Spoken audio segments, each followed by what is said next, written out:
Now I want to talk about the tuning and the timing of each track. Let's talk about timing first, as it's not as complex of an editing process. First, let's talk about intentionally bringing things into time. If you have rhythmic elements like a drum set, a bass groove, things that really need to line up well in order for them to sound good, then you should actually start to line up these elements in a way that sounds good. You can manually do this by dragging different drum sounds or different bass notes to their proper location, or several DAWs actually have a tool called quantization, in which the DAW breaks the audio track into different beats, and it will push all of the different drum sounds or bass notes to the closest beat division that you select.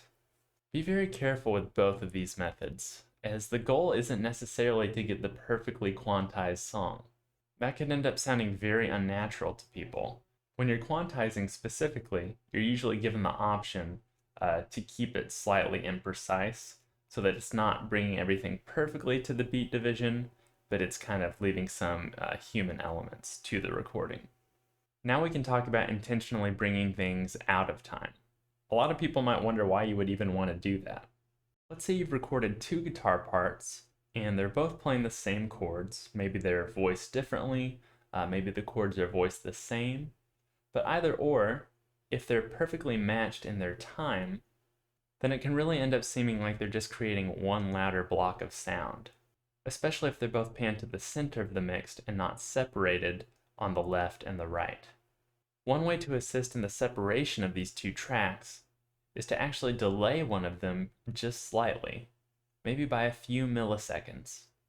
As you begin to delay that signal, you're going to start noticing a widening effect, meaning that you're starting to hear more parts to this greater whole of a mix. This is especially true if you've panned both of these tracks to the left and the right of the mix.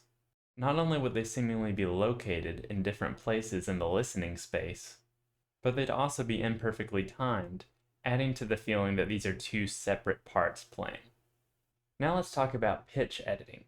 Just like our timing edits, we can bring things into tune and put them out of tune. You can use plugins or different tools within your DAW to accomplish both of these. Of course, if the singer is just wildly out of tune for the main vocal track, you'd want to heavily consider applying some pitch correction to bring them into tune. Two very popular tools out there right now are Melodyne and FlexPitch. FlexPitch is specific to Logic Pro X, whereas Melodyne can be used with a variety of DAWs. What these tools do is they analyze the pitch content of the audio recording, and they separate all of the pitches out into different notes that you can manually adjust up or down. Both of these tools can be very destructive to the audio recording, so be sure that you only use them in sections of the song when they're necessary. If the majority of the track needs correction, or you just really enjoy the sound of that auto-tune effect, then of course you can apply it to the track as a whole. As I said, you can also accomplish this correction with certain plugins, and if you use Logic Pro X, I actually did a tutorial a while back about how to use their pitch correction stock plugin. Bringing things out of tune has a very similar effect to bringing things out of time. It reinforces the separation of all of our recorded parts in the mix.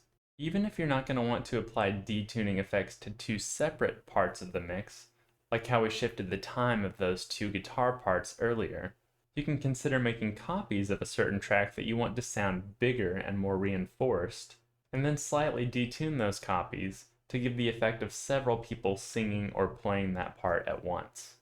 And of course you can experiment with a combination of both time and pitch shifting when you're approaching various parts.